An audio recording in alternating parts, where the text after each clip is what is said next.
This is my REI Campwell chair, and in this video, we'll be testing for its ease of setup and pack away, features, drainage, longevity after 3 years, and much, much more.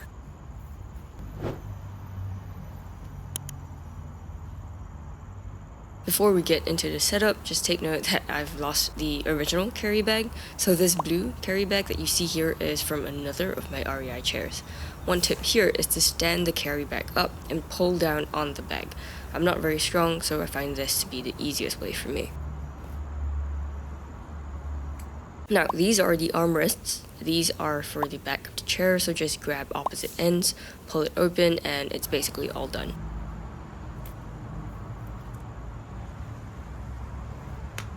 When I timed myself setting it up, it took me just 7 seconds. To pack away the chair, grab opposite corners again and pull everything together.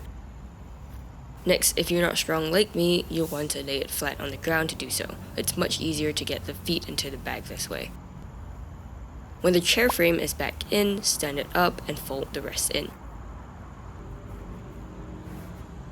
Here's another full time lapse, and my entire pack away took me about 24 seconds, including getting it back into the bag. As for the unfolded dimensions, here's what I measured. The width from armrest to armrest comes in at about 32 inches. The depth, which is from the very back of the chair to the front of the seat, comes in at about 23¼ inch. And the height comes in at about 31 inches from the ground to the top of the chair. This is slightly bigger than the marketed dimensions. Now, if you want more detailed seat measurements, here's everything to know, starting with the seat size. Total seat width is about 21 inches. But take note that the seat width at the front, after taking into account the 2 steel bars by the sides, is actually only about 18 inches, or more than 3 inches less.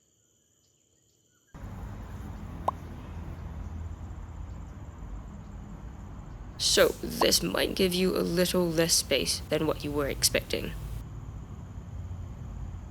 Although for me, it was still, well, more than enough space. Seat depth from the back to the front of the seat is 16 inches. Now, the seat height is supposed to come in at about 15 inches.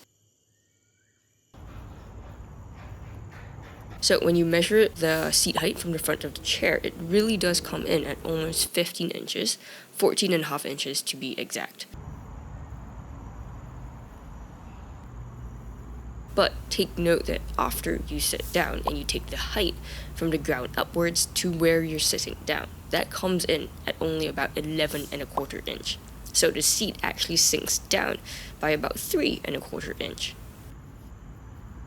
The backrest height, which is from where the seat ends to the top of the chair, comes in at 19 inches. This covered almost my entire back, extending up to just below my neck, but it definitely wasn't tall enough to give me a neck rest. And the backrest width is 23½ inches. Lastly, the angle of recline from the side taken with a digital projector is about 10 degrees, so very slightly reclined. This Campwell chair is made of at least 80% mesh, with 20% made of these fabric strips running across and down the length of the chair, and I'll give you more info on the pros and cons in just a bit.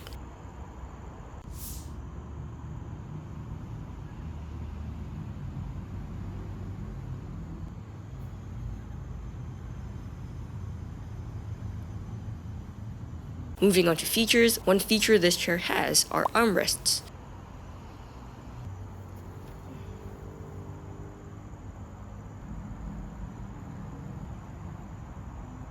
Half of each armrest is made of mesh for extra breathability, while the fabric is quite thin, so it doesn't run too hot. And the connections at the back aren't adjustable, but this was the perfect height for me anyway. For storage, first we have a cup holder on the right armrest. This measures almost 6 inches across, and it has a widest width of 3½ inches and a narrowest width of about 2 inches. A 1 liter Nalgene is also 3½ inches across, so it could fit perfectly into the wide part of the cup holder. At the narrower end, you can fit a canned drink, but to be honest, it wasn't the most stable. A bottle works great there. If you fit an Nalgene in, you won't be able to fit a normal size can, but a thinner can fits.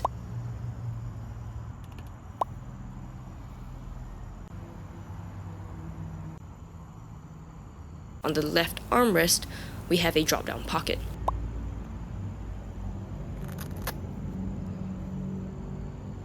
This measures 3.5 inches in diameter and 6 inches in length. So again, a Nalgene fits snugly here too.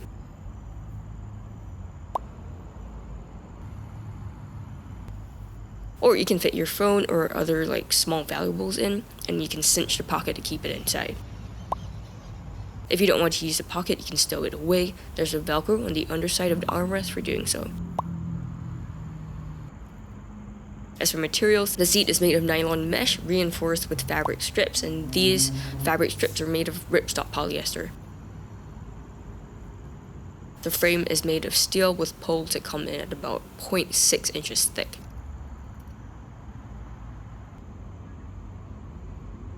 As for quality, I looked at the stitching and found that it was good all around the entire chair.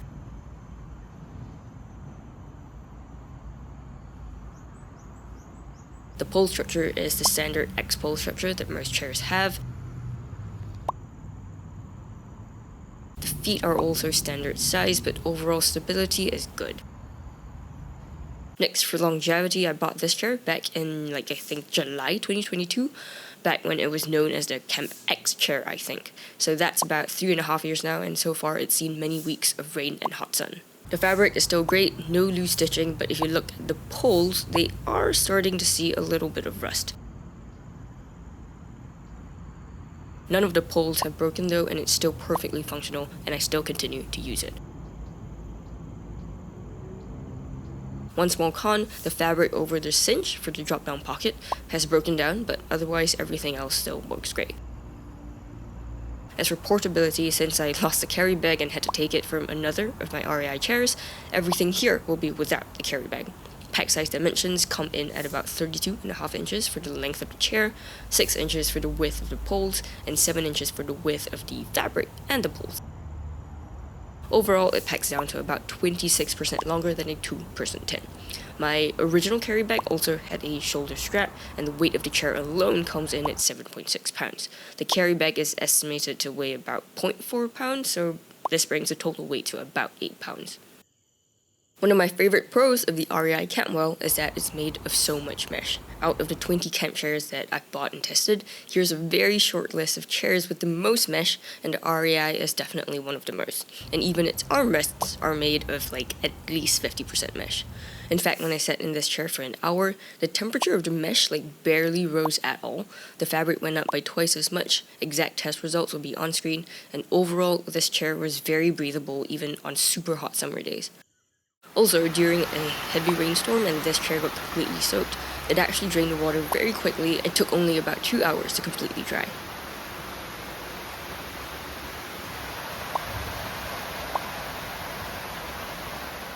And because mesh is actually more expensive to manufacture than fabric, I was surprised that the MSRP of this chair wasn't high at all. Going back to my very short list of chairs with lots of mesh, these are now arranged from the cheapest to the most expensive MSRP, and the REI is definitely the cheapest by far. On top of that, these Campwell chairs have regular sales of 30% throughout the year, so this makes it even better value for money. I've also been using the Campwell for about 3 years now. It's seen many weeks of rain and sun, but it's still going strong, making it great bang for your buck. Another great pro is the X-shaped webbing to tension the seat. At first I thought it was just a gimmicky thing to sell this chair, and this is what the X webbing actually looks like. But when I sat in it, I realized the chair didn't sink down by much, and it was actually surprisingly decent for lumbar support, so it wasn't that gimmicky after all. On the other hand, for many other camp chairs, the seat can actually sink down by as much as 5 inches, which is really not good if you don't have a perfectly good back. Some even have a different shape, a scoop shape, so the seat can sink down by close to 7 inches, which is even worse if you have a bad back. And a smaller pro is that this chair sets up in just 7 seconds and packs away in 24, which is pretty good. If you found this helpful so far, please help me hit that like button for more great reviews like this. Thank you so much, and I really appreciate it. The biggest con I could think of is that the seat height is definitely quite a bit lower than marketed, coming in at 11.25 inch instead of the marketed 15. So if you have trouble getting out of lower seats and you need something that sits at least as tall as your regular dining or office chair at home, you won't be having a good time with this. Overall though, I think the pros definitely outweigh all the cons. You can find a full list on screen, and I'd highly recommend this chair if you're looking for a budget-friendly chair to use in summer, and you don't mind it being just slightly lower than marketed. It's been one of my absolute favorite trusty chairs in the last few years for sure.